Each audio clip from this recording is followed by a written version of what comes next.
Hey everybody, Bill Knutson here for New York Sports with an Attitude. Well, unfortunately, this series with the Braves went exactly as I said it would. The Braves would get 3 of the 4 games, they'd win 3 out of 4. I wanted to be wrong. I'm not surprised that I'm not, though. So, I know that we lost this game in 10 innings. I knew we were going to lose this game way before the 10th inning. And I'll get to that in a minute when I'm going through the details of the game. So unfortunately, we go down 3 out of 4. Like I said, we would, unfortunately. And I'll explain my comment about knowing we were going to lose the game way before the 10th inning. All right, anyway, first inning. Braves have first and third. They got a couple of guys on, obviously. Reyes made an excellent defensive play that ended the inning. He was playing third base to start the game. Ground ball over the bag. He goes into foul territory to field it. Now remember, there were runners on first and third. So if he doesn't field that, and he made a long, strong throw across the diamond and ended the inning. He doesn't field that, obviously the runner from third at least will score, and maybe a second run, and put us in the hole early. So he made a tremendous play to save at least 1, maybe even 2 runs. And then in the bottom of the first, Rosario came up and, like a miracle, he walked and stole a base. You know, he hasn't walked very much this year, and his percentage of stealing bases has not been good this year. He did both of those, and ended up scoring on infield single from Wilmer Flores. So that was good. Once Rosario stole second base, McNeil, who I'm liking more and more as we're going along, did the right thing. He knew at least he's a left-handed hitter, so he knew at least he had to pull the ball to the right side. At least he had to do that to get Rosario over to third, and that's exactly what he did. He pulled the ball to the right side, got Rosario over to third with 1 out, productive, and then Wilmer singled him in. Fundamental baseball. We haven't done a lot of that this year. So we haven't been clutch. We haven't been, playing fundamental baseball for the most part all year long. So anyway, we're up 1-0. In the third inning, Rosario comes up. He walked again. I mean, I'm looking out the window now. I should be seeing pigs fly, and I should be seeing hell freezing over any minute. Because Rosario walked for the second time in a game. I mean, he's probably only walked about 20 times all season long. And for the second time today, he did it.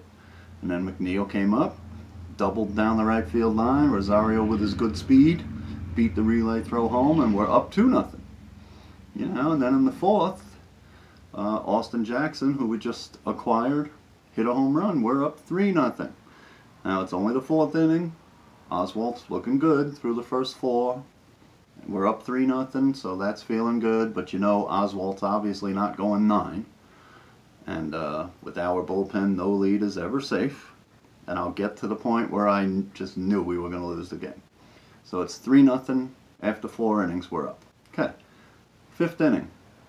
I believe there were 2 outs. I could be wrong on that. It might only be 1 out. But 5th inning, definitely. Julio Teheran hits a home run. In his 7 years in the major leagues, had never hit a home run.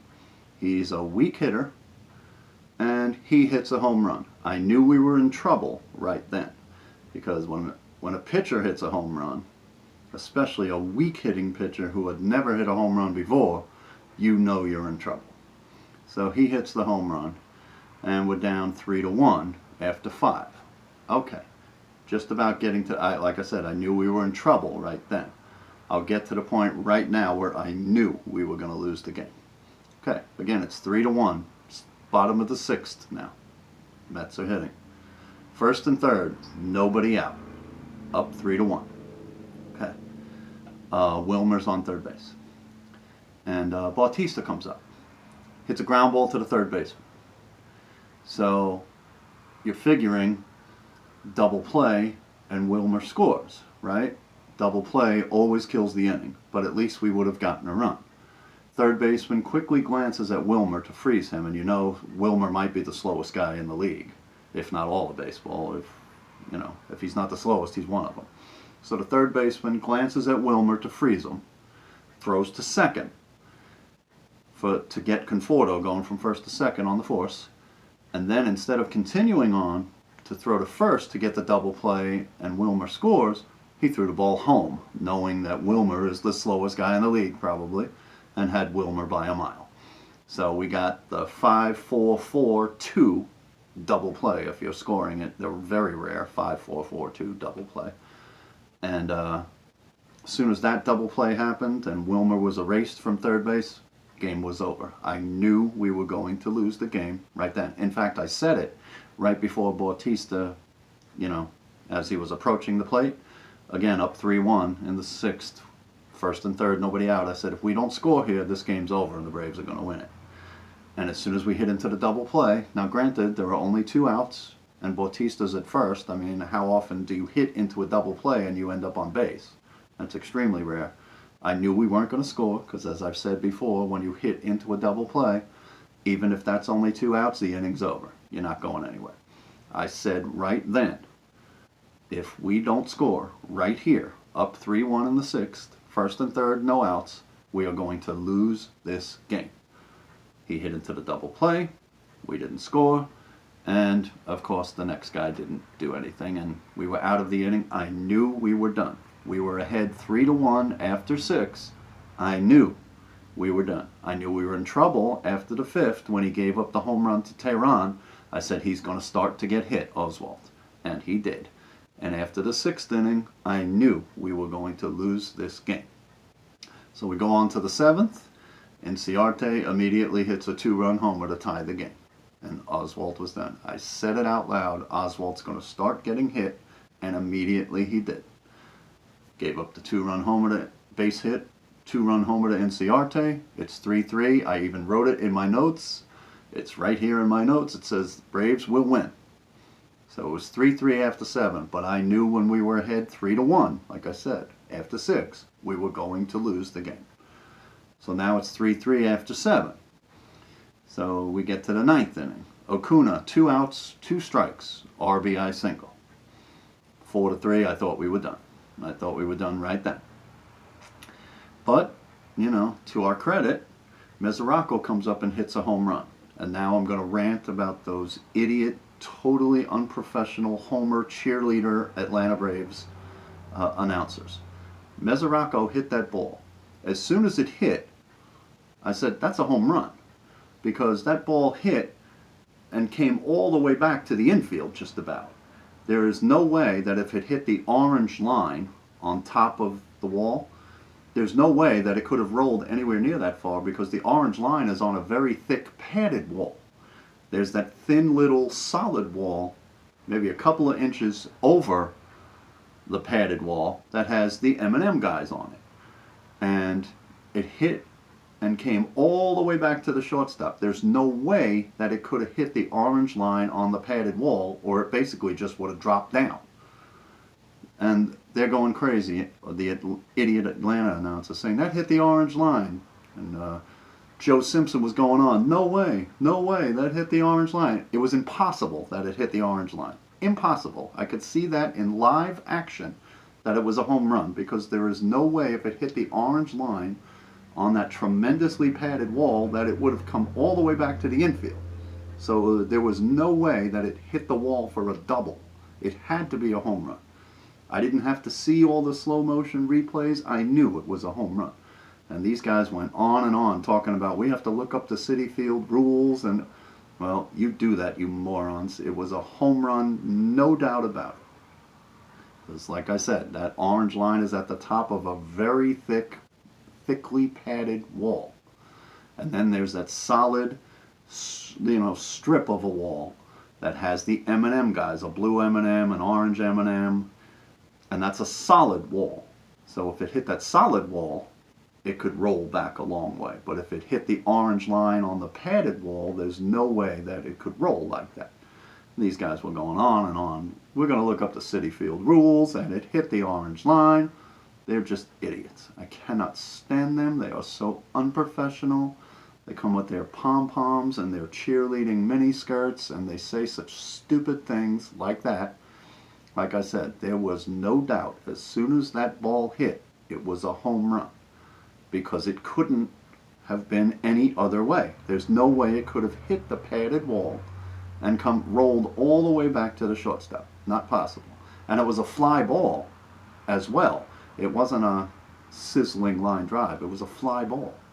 So those guys are just idiots. I'm so sick of that. I mean, I hate when the Mets play the Braves and me living in Atlanta because I have to hear those moronic, unprofessional homers. You know, so I'm so glad we don't see the Braves until the last week of the season. But anyway, I digress. You know, after the Mesoraco home run, we were still alive, obviously, tied the game. Plawecki comes up. Nimmo got a base hit. Got to second base. You know, Plawecki comes up. I'm like, really? Can't we do any better than Plawecki, the king of striking out, popping out, and grounding into double plays? Did I think for 1 second Plawecki was going to get a walk-off base hit? Absolutely not. I would have bet everything I had against it. And of course he strikes out looking at a fastball. So, like I said, we're going to lose this game. When we didn't score in the 6th inning with 1st and 3rd and nobody out, I knew we were going to lose. Mesoraco hit the home run in the 9th to tie. I'm like, okay, make me eat my words. Okay, I'm ready for it. 10th inning. Off of Bashler, who I do like. You know, I do like him, but he gave up the home run to Markakis, and that officially did us in. But like I said, I knew we were in trouble in the 5th inning when Tehran hits a home run, and I knew we were done after the 6th. When we didn't score, 1st and 3rd, nobody out, up 3-1. I even wrote it down in my notes. Braves will win. And unfortunately they did, and they won 3 out of 4, just like I said they would, but I wanted to be wrong on all that stuff. Well, we actually did a little damage to Tehran. We got 3 runs off of him in 5 2/3 innings, and that's like a miracle for us to do against him. So, again, he was mediocre today. He's a mediocre pitcher. I even looked it up. 66 and 60 in his career. That's pretty darn mediocre. And his career ERA is 3.68. That's pretty mediocre as well. So just like I said, he's a mediocre pitcher for his 7-year career, except against us. But a miracle happened today. He was mediocre against us. We actually did a little damage and couldn't hold it. Couldn't hold the 3-0 lead we got against them. You know, Oswalt was rolling along pretty well for the first 4 innings, but like I said, as soon as Tehran got that home run, I knew we were in trouble. And, you know, he ended up giving up another game-tying home run later on. And the relief pitchers, you know, they weren't too bad. After Oswalt came out, Sewald was okay, Blevins was okay. Lugo ended up giving the run up in the 9th inning that I thought was going to lose it for us, but Mesoraco saved us. And then in the 10th inning, Bashler, who I do like a lot, he gave up the one that officially put us away, even though I thought 4 innings earlier we were going to lose the game. All right, so that's all we got. 3 out of 4 to the Braves. We've lost 12 out of 16 to the Braves. They've dominated us. And we play 3 more in New York against the Braves the last week of the season. So hopefully we can do some damage to them if things are still close for the Braves, if they're battling for the division title or, you know, a wild card spot. Hopefully we can knock them out of it, you know, at the end of September. All right, so the Cincinnati Reds come in tomorrow night. So hopefully we can at least win the 3-game series against them.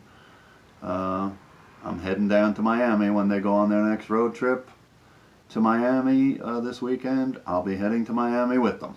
So, you know, I'm looking forward to that. All right, have a great Sunday evening. Have a great day tomorrow. You know, Mets are on 7 o'clock on Monday night against Cincinnati. So subscribe to the show. Excuse me. Subscribe. Haven't had subscribers lately. So I'm looking to get some more of those. So get on out there and subscribe. And as always, let's go Mets. Thank you very much for watching, and I'll catch you next time.